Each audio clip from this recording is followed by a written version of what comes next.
Discover India by road के इस episode में आप सभी का स्वागत है दोस्तों। आज के इस एपिसोड में हम आपको लेके जा रहे हैं माहेश्वर और मांडू। तो जैसे कि आप जानते हो कि अगले वीडियो में हम इंदौर, उज्जैन और ओमकारेश्वर जा चुके हैं। तो यदि आप वो वीडियो देखना चाहें तो उसकी लिंक मैंने डिस्क्रिप्शन में दे दी है। तो ओमकारेश्वर से हमने अपनी यात्रा सुबह करीबन 10:30 बजे शुरू की। ओमकारेश्वर से माहेश्वर की दूरी करीबन 66 किलोमीटर है, जो आप 1 घंटा 40 मिनट में पूरा कर सकते हैं। माहेश्वर फोर्ट में प्रवेश करने के लिए मुख्य 2 दरवाजे हैं, एक है अहिल्या गेट और दूसरा है कमानी गेट। कमानी गेट पीछे की साइड पर है जहां से हमने प्रवेश किया था। वहां पर आपको अपनी गाड़ी के लिए अच्छे से पार्किंग भी मिल जाएगी। कमानी गेट से कुछ आगे बढ़ने पर एक मंदिर परिसर आता है जो सम्राट सहस्त्रार्जुन को समर्पित है। माना जाता है कि सम्राट सहस्त्रार्जुन इतने शक्तिशाली थे कि उन्होंने रावण को भी 6 महीने के लिए यहाँ पर बंदी बना के रखा था। इस मंदिर परिसर का मुख्य आकर्षण यहाँ का शिव मंदिर है, जहाँ पर 11 अखंड ज्योत है, जो माना जाता है कि आदिकाल से यहाँ पर प्रज्वलित है।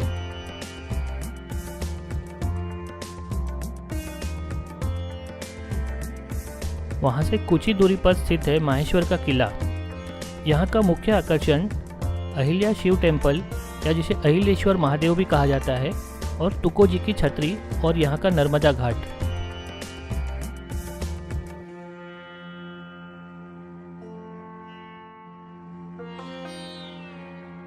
महेश्वर का किला आज भी पूरी तरह से सुरक्षित है और आज भी इसका रखरखाव काफी अच्छी तरह से किया जा रहा है।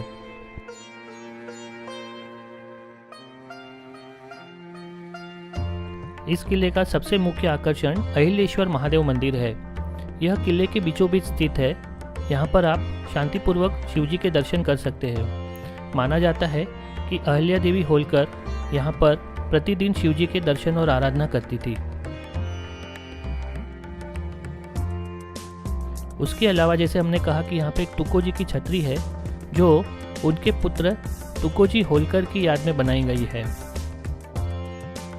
और वहाँ से बाहर आते ही आपकी नज़र पड़ती है खूबसूरत नर्मदा नदी पर और यहाँ के खूबसूरत घाटों पर। यहाँ का परिसर काफ़ी स्वच्छ और सुंदर है।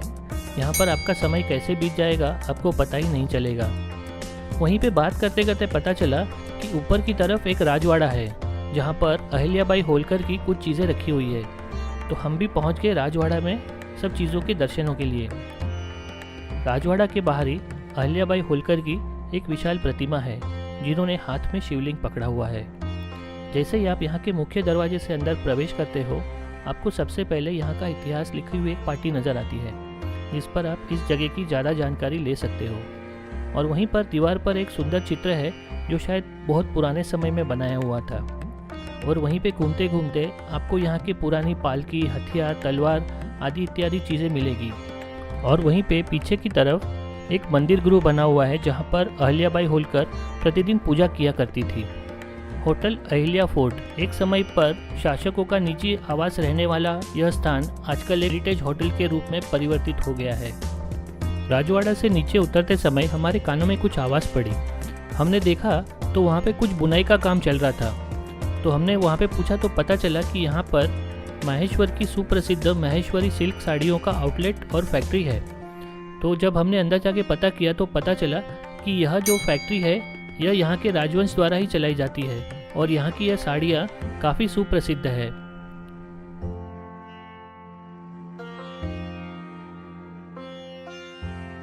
माहेश्वर का यह किला इतना खूबसूरत है कि यहाँ पर लोग अपने फिल्मों की शूटिंग करने से भी नहीं रोक पाते।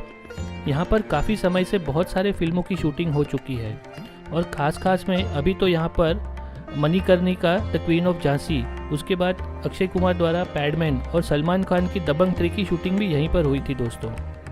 तो अब समय हो चला था माहेश्वर को अलविदा कहने का, क्योंकि हमें पहुंचना था मांडू, क्योंकि हम रात में वहीं रुकने वाले थे।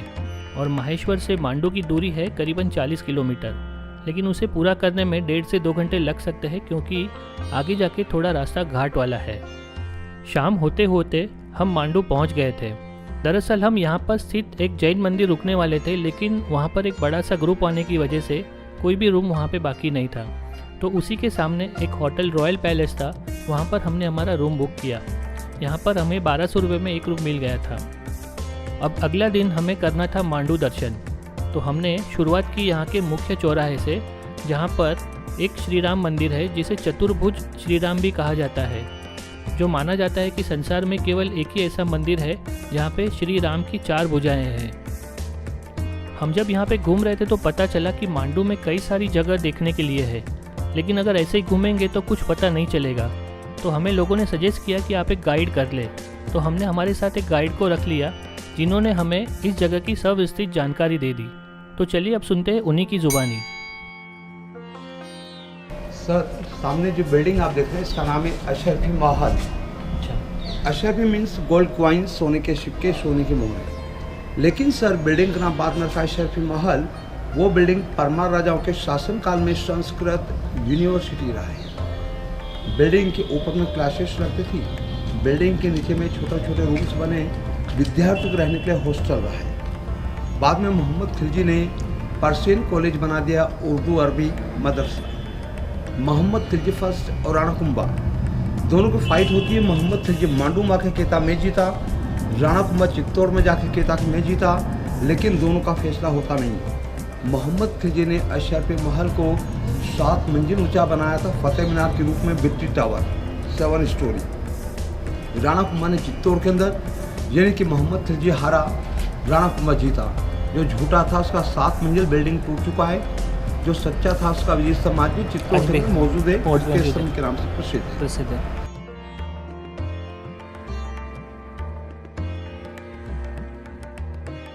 दोस्तों, हम कई जगहों पे ऐसे घूम के आ जाते हैं, लेकिन हमें उस जगह का ऐतिहासिक महत्व पता नहीं होता। यही बात को ध्यान में रखते हुए हमने यहाँ पर इन गाइड भाई साहब को हमारे साथ में रखा है, ताकि हम समझ सके कि हम जहाँ पे घूम रहे हैं उस जगह का ऐतिहासिक महत्व क्या है। क्योंकि खाली घूम के फ़ोटो निकाल के आने से हम जान नहीं पाएंगे कि इस जगह का इतिहास क्या था।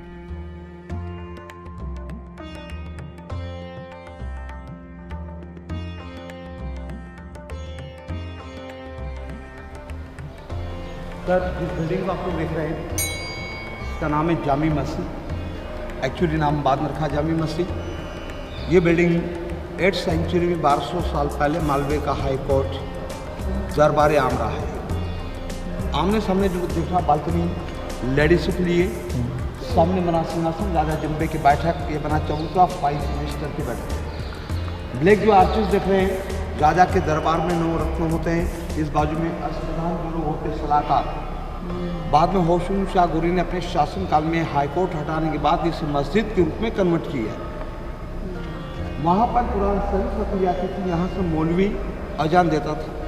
अब ये मान लीजिए मस्जिद है, मस्जिद के अंदर 3 पॉइंट मेन होते हैं। पहला पॉइंट होता है चांद सितारा, सेकंड पॉइंट वजू करने के लिए, हौद हाथ पैर धोने के लिए, तीसरा जो पॉइंट होता है 3.5 फुट का मेंबर होता है जिससे मौलवी अजान देता है। लेकिन नहीं, अच्छा। मस्जिद के अंदर बालकनी होती नहीं है, क्योंकि लेडीज़ के लिए अंदर अलाउ नहीं है।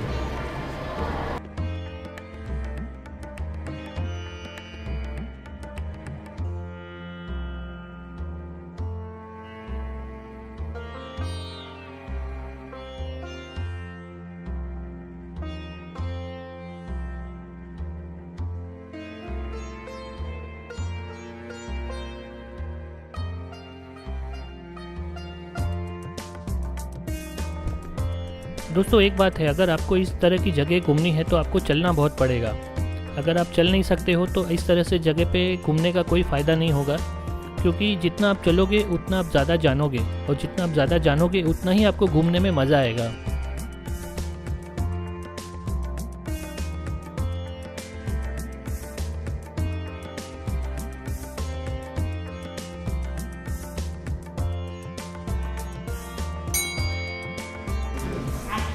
इंडिया का फर्स्ट बिल्डिंग बना हुआ है, फर्स्ट मार्बल से, यानी कि ताजमहल से भी 400 साल पहले बन चुका है। अच्छा। और इसकी नकल ताजमहल, और ताजमहल की नकल शहंशाह औरंगजेब बीबी का मकबरा औरंगाबाद। सर, इसे बोलते हैं होशंग शाह का मकबरा, और जहाँ पर मकबरा होता है उसके अंदर धर्मशाला होती नहीं, क्योंकि ये जो बिल्डिंग 2 पार्ट में डिवाइड है। गोरी डायनेस्टी का बना हुआ है और ये मुंजी डायनेस्टी का बना हुआ है, क्योंकि बाहर कालम पे आप देखें हाथी सूंड त्रिशूल निशान चंपा पत्ती केवड़ा कलश हिंदू आर्किटेक्चर्स। मालवे का पहला सुल्तान था दिलावर खां गोरी और दिलावर खां गोरी का लड़का था होशंग शाह गोरी। तो होशंग शाह गोरी ने ही इसके पिता को शरबत में जहर देके मार दिया रियासत के। जब ये मालवे का सुल्तान बना उससे मरने से पहले विद फैमिली की कब्र बिल्डिंग के अंदर बनाई है। बिल्डिंग के दोनों साइड जो कब्र आपको दिखाई देगी उसके खानदान की है, लेकिन सर दफन किसी में नहीं है। अच्छा, सारी डमी है। ओरिजिनल जो कब्र बनी है होशंगाबाद भोपाल से आती। अच्छा, होशंग शाह ने होशंगाबाद शहर को बसाया था।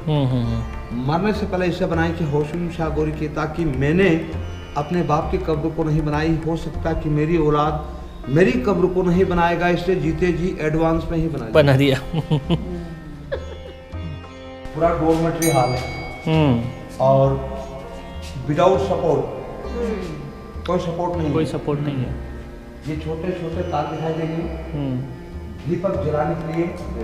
इधर में वेंटिलेशन दोनों साइड दिखाई देंगे। सनराइज होगा, रोशनी और हवा आएगी, इधर से हवा पास में आएगा, सनसेट होगा।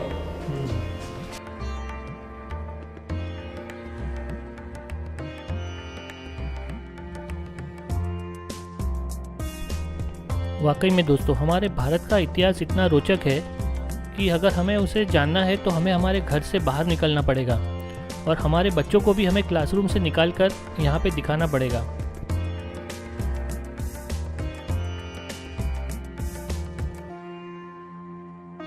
ये बनी कब्र होशंग शाह गोरी की है, जिनकी बीवी की है, 2 लड़की और 2 लड़कों की है।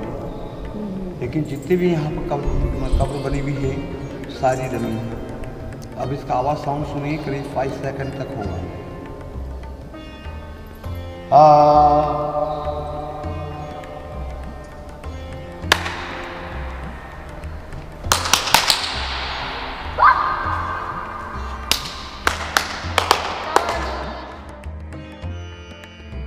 वाकई में दोस्तों आजकल का मॉडर्न साइंस ये सब टेक्नोलॉजी के सामने बिल्कुल फेल है और आगे आगे जैसे आप देखोगे आपको पता चलेगा कि पुराने समय में आज से भी कितनी उन्नत टेक्नोलॉजी थी। सामने जो बिल्डिंग आप देखेंगे वो दाई का महल। दाई मीन्स आया मिडवाइफ, यानी कि उस समय किसी के यहाँ पर भी डिलीवरी पीरियड में दाई को बुलाया जाता था, वहाँ पर दाई जाया करती थी। और ये बिल्डिंग मैटरनिटी हो। अच्छा, लेकिन सर उससे पहले ये बिल्डिंग वास्तावर सैनिक चौकी मांडू से धार तक बने हुए। कई जगह आप लोगों ने इसमें के टॉम्स आने में रास्ते में देखे होंगे। ये इसलिए बनवाया था कि यदि मांडू किले के अंदर अटैक होता है तो पहला सैनिक पहले टॉम्स आवाज़ लगाएगा तो सेकंड टॉम तक आवाज़ पहुँच जाएगी। मांडू से धार तक 3 मिनट के अंदर मैसेज दिया जाता था और रिटर्न कॉल 3 मिनट में यहाँ वापस मिल जाया करता था। आज का मोबाइल फेल है, कहीं जो कवरेज है तो बैलेंस नहीं। वायरलेस नेटवर्क फ्री में। कुछ कोडवर्ड ऐसे होते थे कि पहला सैनिक आवाज़ देगा, सेकंड वाला सुनेगा। एक टॉम से दूसरी टॉम तक आवाज़ कैचिंग के लिए सारी चैनल एक दूसरे से कनेक्टेड है। बराबर। अब आवाज़ सुनिए।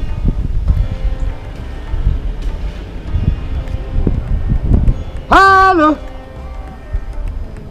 हेलो हे देना कसर पाकिस्तान का भारत का।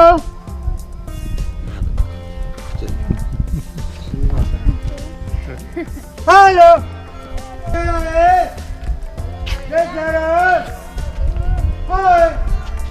हेलो।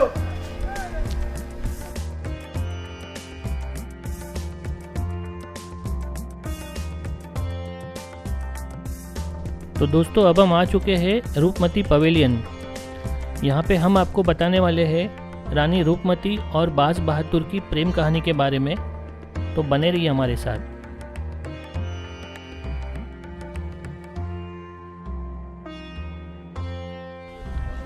अभी आप लोग सब मांडू किले के अंदर हैं और इस मांडू की जो स्थापना की गई थी 3 राजाओं ने, भोज राजा, मुंज राजा, परमा राजा। भोज राजा भोपाल, मुंज राजा उज्जैन, परमा राजा धार तो परमार से ही पंवार मराठे। अच्छा। परमारों का शासन काल रहा 8th सेंचुरी से 13th सेंचुरी, यानी कि 500 साल तक। गोरी खिलजी मुगल सुल्तानों ने मांडू पर 52 टाइम अटैक किया। मांडू जो फोर्टे कहीं बार बसाया कहीं बार उजड़ा। बाज बहादुर अफगानी सुल्तान था, उसने इस मांडू का नाम रखा शादियाबाद, मीन्स आनंद की नहीं। अच्छा। उस समय मांडू के अंदर 9 लाख की आबादी थी और तो दिल्ली के अंदर 3 लाख की आबादी थी। ओहो। मांडू जो शहर उस समय का महानगर था, जिसे भी आप मांडू में आए, यदि उस समय जो भी व्यक्ति जब बाहर से मांडू के अंदर आता था, हर एक घर के अंदर से सोने की ईंट, एक सोने का सिक्का उसे दिया जाता था मांडू में बसने के लिए। खैर आजकल तो नहीं दिया जाता, बल्कि आप लोग देते हो। रूपमती धर्मपुरी गांव धामनोद के पास एक जमींदार की लड़की थी। रूपमती नर्मदा जी के मन्नत की थी। नर्मदा जी के दर्शन करने के बाद ही अन्न जल ग्रहण किया करती थी। बाज बहादुर रूपमती को संगीत के रूप में मांडू के अंदर लेके आता है। रूपमती का रेसिडेंस बनवाया गया शाही महल, चूँकि खंडर हो चुका है। इस महल को 2 बाज बहादुर ने 40 वर्षन बनवाई थी, यानी कि रूपमती शाही महल से यहाँ तक प्रतिदिन पालकी से नर्मदा जी के दर्शन करना था। अच्छा। रूपमती बाज बहादुर का संगीत कॉम्पिटिशन किया गया था, संगीत सम्राट तानसेन और अकबर। यहाँ से अकबर वापस दिल्ली चला जाता है। एक माह बाद बाज बहादुर को मैसेज भेजा कि रूपमती को संगीत के लिए 2 माह के लिए दिल्ली भेजा जाए। रिप्लाई में बाज बहादुर ने मैसेज भेजा कि मैं रूपमती को भेजने के लिए तैयार हूँ, जो आपके हरम में जो दाबाई है उसे भी 2 माह के लिए मांडू भेजा जाए। ये मैसेज सुनकर के अकबर क्रोधित होता है। अकबर ने अपने सेनापति आदम का कोका को आदेश दिया कि बाज बहादुर को बंदी बनाकर दिल्ली लाया जाए। इस बीच आदम का कोका बाज बहादुर का युद्ध होता है। बाज बहादुर युद्ध में सहारनपुर में जाकर के मारा जाता है। आदम का कोका सहारनपुर से रिटर्न मांडू आता है। रूपमती को अपनी पत्नी बनाना चाहता था, लेकिन सर रूपमती पत्नी बनने से पहले हीरे की अंगूठी दूध में मिलाकर के पी लेती, पाइजन हो जाता। रूपमती समाधि बाज बहादुर का मकबरा आज भी सहारनपुर शाजापुर के पास काली सिंध नदी के किनारे समाधि और कब्र बनी हुई है। एक्चुअली बाज बहादुर अफगानी सुल्तान था और रूपमती राजपूत थी। बाज बहादुर ऑलरेडी शादीशुदा था। बाज बहादुर की उम्र करीब 48 साल, रूपमती उम्र करीब 19 साल। रूपमती रही मांडू में 3 साल। 22 साल की उम्र में रूपमती ने डायमंड सुसाइड किया। लास्ट शासक बाजीराव पेशवा। बाजीराव पेशवा ने इस मांडू का नाम रखा आनंद नगर। आनंद नगर से ही सिटी ऑफ शाही मांडू। बाजीराव के बाद मांडू करीब 50 साल तक वीरान टाइप रहा है। यहाँ की न्यू आबादी 1836 में फिर से बनी। अब जिस इमारत को हम लोग देखें सर, इसका नाम है रूपमती पैवेलियन, यानी कि यहाँ पर रूपमती रहती नहीं थी और ना ही से बाज बहादुर ने बनवाया था। बाज बहादुर ने अपने शासनकाल में महल के ऊपर 2 टॉम बनवाई थी और रूपमती इस महल से नर्मदा रिवर के दर्शन करने आती थी। अच्छा। उससे पहले इस महल को बनवाया गया था परमाराजा भोजे सैनिक चौकी आर्मी के रूप में, नीचे में घोड़े का तबेला बना हुआ है। समुद्र सी लेवल से बिल्डिंग की हाइट 585 मीटर, अभी हम लोग 2000 फीट की हाइट पे आ चुके हैं। अच्छा। और उस समय जितना भी बारिश का पानी इस बिल्डिंग का इस टैंक के अंदर स्टोर करके रखते थे सैनिक और घोड़ों के लिए। तो क्यों दोस्तों, मज़ा आ रहा है ना कहानी सुनने में। हालांकि इस बार मैं नहीं बता रहा हूँ, लेकिन मुझे लगा कि मेरे अलावा अगर कोई और एक्सपर्ट बताएगा तो शायद आपको सुनने में ज़्यादा मज़ा आएगा। तो चलिए सुनते हैं और भी कई अनसुनी कहानियाँ।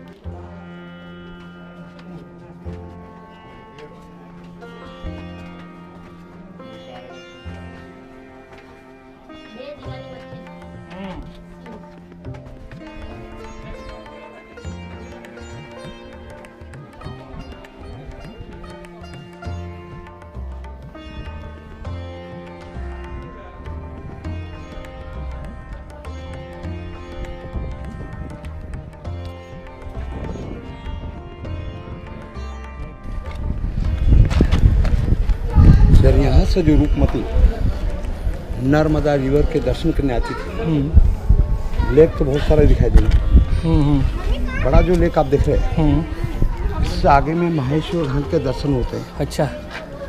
लेकिन अभी कोहरा होने की वजह से नर्मदा जी के दर्शन नहीं होंगे। मौसम साफ होता तो दिखाई देती है। बराबर।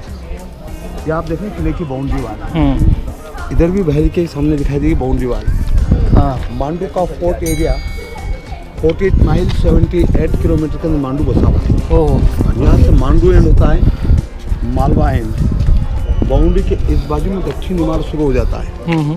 इधर में जो लोकेशन हम देखेंगे वाइट जो बिल्डिंग मस्जिद मकबरा जो हम लोग देख के आए। अच्छा वो है मांडू का सेंटर पार्ट है। अच्छा वो बिल्कुल बीच में आ गया। अभी ये हो गया है, इधर घूम के आ जाइए। नेक्स्ट बाज बहादुर महल चलेंगे जहाँ संगीत होता था। ठीक है।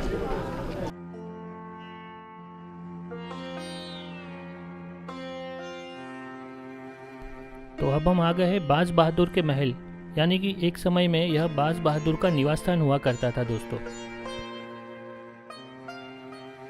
और जैसे कि आप देख सकते हैं आज भी इस परिसर को काफ़ी अच्छे से संजो के रखा गया है। यहाँ पे गार्डनिंग और लैंडस्केपिंग काफ़ी अच्छी तरह से की हुई है।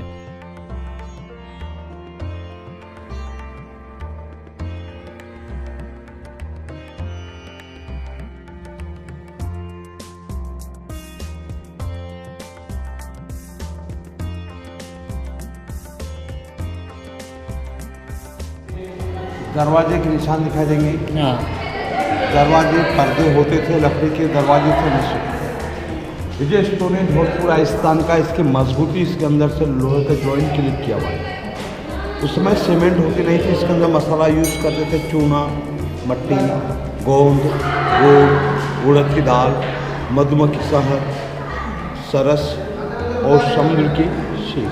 तो आज बिल्डिंग खड़ा है सामने बना है स्विमिंग पूल बाज बहादुर के स्नान करने के लिए। यहाँ आमने सामने 2 रूम बने। पहला जो रूम बना रूपमती के संगीत के लिए, इस बाजू में बाज बहादुर के संगीत के लिए। जब बाज बहादुर दीपक राग गाता तो दिए जल जाया करते थे। रूपमती मेघ मल्हारा गाती है तो बारिश होती थी।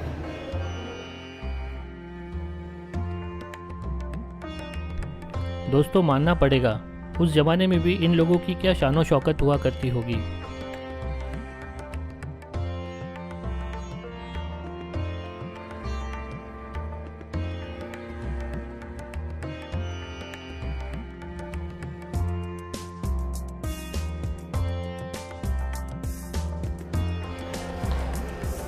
देखिए सर, मैंने भी आपको बताया था कि रेवाकुंड से पानी इस चैनल द्वारा स्विमिंग पूल में अंदर सप्लाई होता है। अच्छा।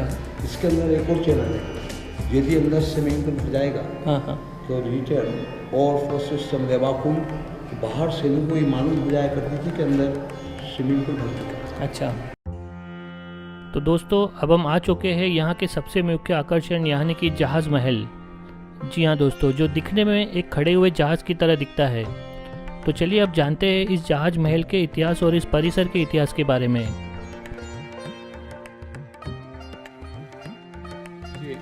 जिस एरिया में सर अभी हम लोग खड़े हैं मांडू का रॉयल कम्प्लेक्स एरिया है। अच्छा।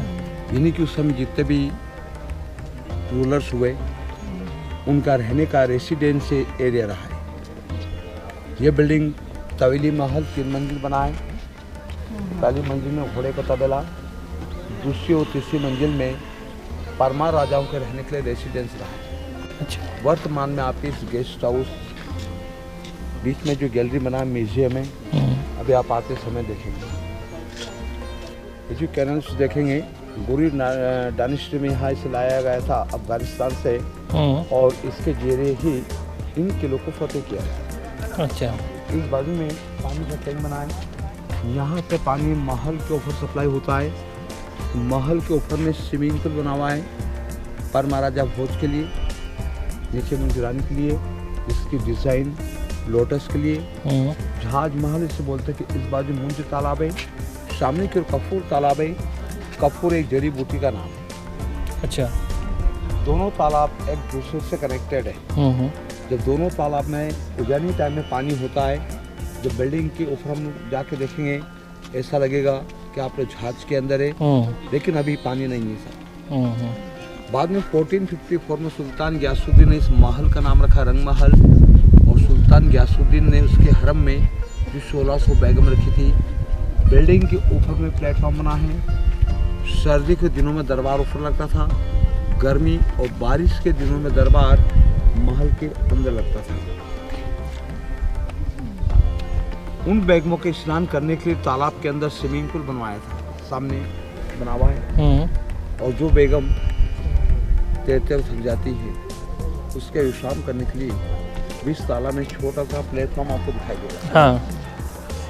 उनमें से जो सेकंड प्रकार के बेगम लाइक नहीं करता था, जिनके सर में सफेद बाल होते थे, इस तालाब में जड़ी बूटी डाल करके स्नान करवाने से उसके बाल काले होते। अच्छा।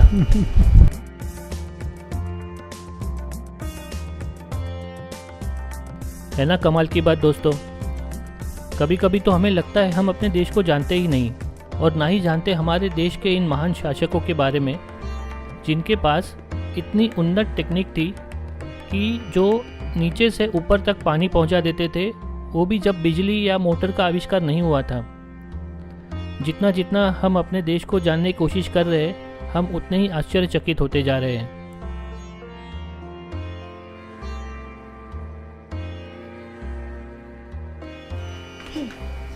ये वाटर चैनल जो आप देख रहे हैं, रेन वाटर, रेन होगा, चैनल द्वारा पानी यहाँ आएगा। ये चक्र जो बना पानी का फिल्टर सिस्टम। अच्छा। इसमें चूना कोयला बालू रेत डालने से पानी फिल्टर होता है। जब पानी फिल्टर होगा, इधर कुछ चैनल को क्लोज कर देंगे, फिल्टर पानी कुएं के अंदर पीने से सप्लाई होगा। जब नीचे कुआं हो जाएगा तो इस चैनल को क्लोज कर देंगे, बाकी पानी राउंड लेके स्विमिंग पूल में सप्लाई हुआ। नीचे जो बना है वो रानी के लिए, इसकी डिजाइन लोटस टाइप बना है। ये राजा के लिए, ये आप देखे इधर में गोल राउंड में बना है। इसका नाम रखा कटोरा बावड़ी। अच्छा। उस कॉर्नर पे अंधेरी बावड़ी है, सामने की ओर ओपन में हिंदू बावड़ी। कुल मिला के 2052 वो बावड़ी बने हैं और एक दूसरे से इंटर कनेक्टेड है। अच्छा। बारिश का पानी जमा करके रखते हैं कि बाई दिव्य गर्मी के दिनों में तालाबों को पानी खत्म हो जाता है, तो फिर इन कोई बावड़ी का पानी पीने के काम लेते हैं। अभी पानी भरा हुआ है, तो उसमें है पानी। हाँ। अब आप ही बताइए दोस्तों, रेन वाटर हार्वेस्टिंग का इससे पुराना एग्जाम्पल आपको कहीं मिलेगा? सर, ये अंडरग्राउंड गुप्त रास्ते बने हुए हैं। अच्छा। मांडू में आपने जितने भी महल देखे एक दूसरे से कनेक्टेड है। राजा रानी को यदि इस महल से दूसरे महल में जाना तो अधिकांश ये लोग अंदर के ही रास्ते से आया जाया करते थे। उस समय लाइट मसाल या दीवारों में हीरे जॉइन करते थे। ये सारे रास्ते क्लोज हैं। अच्छा। सर, सामने वाली बिल्डिंग जो आप देख रहे हैं इसका नाम है हिंडोला महल। हिंडोला मीन्स झूला। नीचे से दीवारें काफ़ी चौड़ी बना दी, ऊपर से स्लोपिंग देके बना दिया कि जिस तरह से झूला हिंडोला लेते हुए जाता है टेढ़ापन। यह बिल्डिंग मालोपति मुंज राजा के शासन काल में रहा दीवाने खास। ऊपर में ईंट की दीवार दिखाई देगी, एक खिलजी डायनेस्टी में बनवाई थी, यानी कि खिलजी सुल्तानों के शासन काल में ईंटों की स्थापना हो चुकी थी। लेकिन सर, महल के ऊपर छत नहीं है, तो रैनी टाइम में 4 मंथ लकड़ी से कवर्ड, लकड़ी के ऊपर घास और मिट्टी भरी जाती थी चूँकि पानी नहीं लगे। अच्छा। छत इसलिए नहीं बना कि शासक चेंज हो जाने की वजह से इसका निर्माण अधूरा है। और इस बिल्डिंग की दूसरी खासियत ये है कि विदाउट फाउंडेशन पे बना हुआ है, फाउंडेशन नहीं है। अच्छा दोस्तों, आपका तो मुझे पता नहीं, लेकिन जैसे जैसे मैं एक एक स्थानों को देखते जा रहा हूँ और उनके बारे में सुनते जा रहा हूँ, मैं अपने आप को यहाँ पे खो रहा हूँ। मतलब मुझे ऐसे लग रहा है कि जैसे मैं इसी चीज़ का एक पार्ट हूँ। जैसे हम कोई ऐतिहासिक पिक्चर या कोई कहानी सुनते हैं तो हम जैसे उसको इमेजिन करने लगते हैं, मैं भी धीरे धीरे इस जगह को और इस शासनकाल को इमेजिन करने लगा हूँ कि जब यह वास्तव में होगा तो यहाँ पे क्या भव्यता होगी। सर, ये जो देख रहे हैं आप, शाही परिसर है। अच्छा। यानी पूरा एक ही बिल्डिंग रहा है। इसकी हाइट 6 मंजिल रहा है, 3 मंजिल ऊपर रहा, 3 मंजिल नीचे। ये बिल्डिंग रहा है जनान खाना, यानी कि इस बिल्डिंग को खिलजी डायनेस्टी में बनवाया था सुल्तान गयासुद्दीन ने। तो 8 मंथ हरम ऊपर रहा है। समर टाइम पे गर्मी अधिक होती थी उन बैगमों के रहने के लिए 3 स्टोरी नीचे बनवाया था, नेचुरल एयर कंडीशन। अच्छा। बीच पे नाइनिंग वाला कुआ है, इसका नाम है चंपा बावड़ी। ये बनी वाटर चैनल, पानी फिल्टर होकर के 3 स्टोरी में पीने के लिए अंदर सप्लाई होता था। लेकिन इस कुएं का मेन रीज़न ये रहा कि पानी के अंदर से ही अंडरग्राउंड रास्ते बनवाए थे। अच्छा। रास्ते इसलिए बनवाए थे कि जब यहाँ पर बैगमा रहती थी, यदि कोई शत्रु उन पर अटैक करेगा तो बैगम पानी में जंप करेगी। 10 या 15 फीट अंदर पानी लगता था। स्लोप वाले रास्ते हुआ करते थे। चूँकि पानी नहीं लगे, दुश्मन ये समझता कि मर चुकी होगी, लेकिन मरती नहीं थी। वही बैग में बाहर निकल कर के इकट्ठी होने के बाद अपने शत्रु पर पीछे से अटैक करती थी। अच्छा।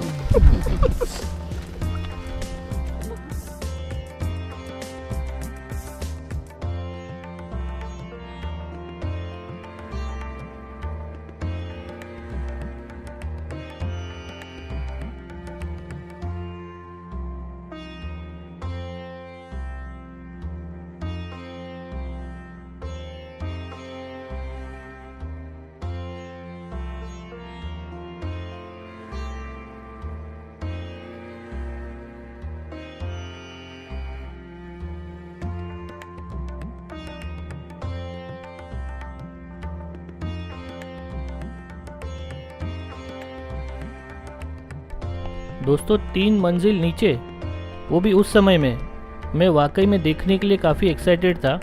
लेकिन जब हम यहाँ पे पहुँचे तो पता चला कि मतलब अंडरग्राउंड होने की वजह से नीचे की एक ही मंजिल खुली थी और बाकी की 2 मंजिलें उन्होंने बंद करके रखी थी।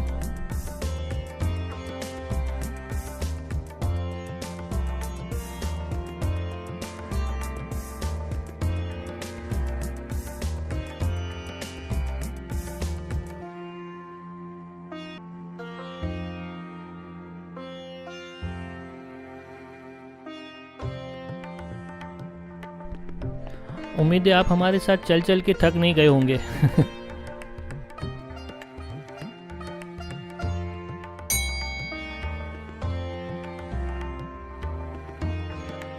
सर, ये वाटर टैंक बना हुआ है। उधर में सामने वाटर चैनल बनी हुई है। मुंज तालाब से पानी सप्लाई होता था, सब पंप होते नहीं थे, पर्शियन व्हील होता था। सैनिक उसे घुमाएंगे, प्रेशर बनेगा, फिल्टर होगा, पानी जमा होगा। इन 1600 बैगों के लिए पानी का अरेंजमेंट उन सुल्तानों ने किया था।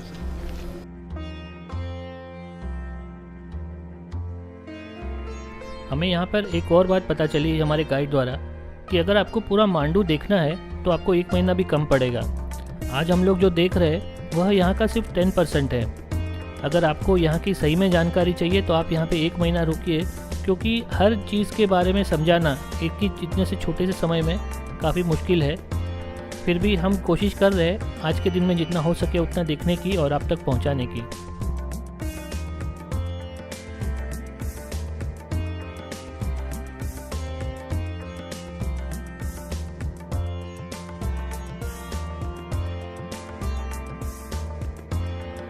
सर, सामने वाली बिल्डिंग जो आप देख रहे हैं, ये बिल्डिंग है रूपमती का रेसिडेंस। अच्छा, ये यहाँ से रूपमती पालकी से वहाँ तक जाती थी नर्मदा जी के दर्शन के। ओके।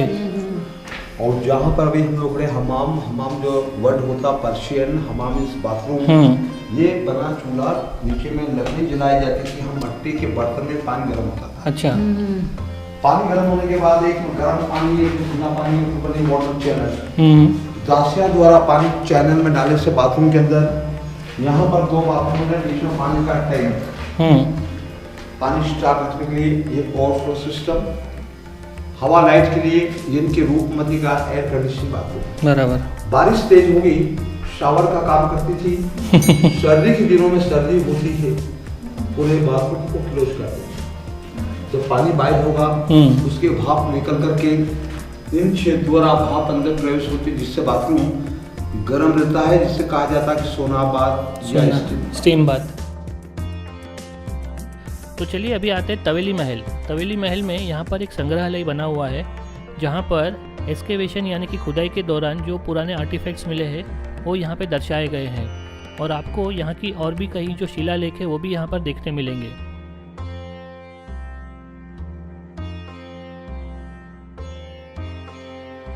तो उम्मीद है दोस्तों आपको हमारे साथ आज इस मांडू के दर्शन में मज़ा आया होगा। और आपको भी अगर आप यहाँ पे आते हो तो आप और कुछ समय लेकर आइए, क्योंकि अगर आप यहाँ पे समय लेकर नहीं आओगे तो आपको यहाँ पर घूमने में मज़ा नहीं आएगा। और मेरी आप सभी से दरख्वास्त है कि आप यहाँ पर आए तो अपने साथ में गाइड ज़रूर कीजिए, क्योंकि गाइड आपको अच्छी तरह से समझा सकते हैं इस जगह का महत्व। हमारे गाइड ने हमसे करीबन 700 रुपये लिए थे, तो हो सके तो आप भी यहाँ पर पूरा घूमिए, 1-2 दिन और रहिए, क्योंकि यहाँ पर बहुत सारे मॉन्यूमेंट्स हैं जो एक दिन में देखना मतलब पॉसिबल ही नहीं है। तो आप अच्छे से घूमिए और हमारे साथ बने रहिएगा डिस्कवर इंडिया बाई रोड पर, क्योंकि अभी अगली सीरीज़ में हम आपके लिए और भी कुछ रोमांचक लाने वाले हैं, क्योंकि अभी हम शुरू कर रहे हैं कैंपिंग और ट्रैकिंग के वीडियोस।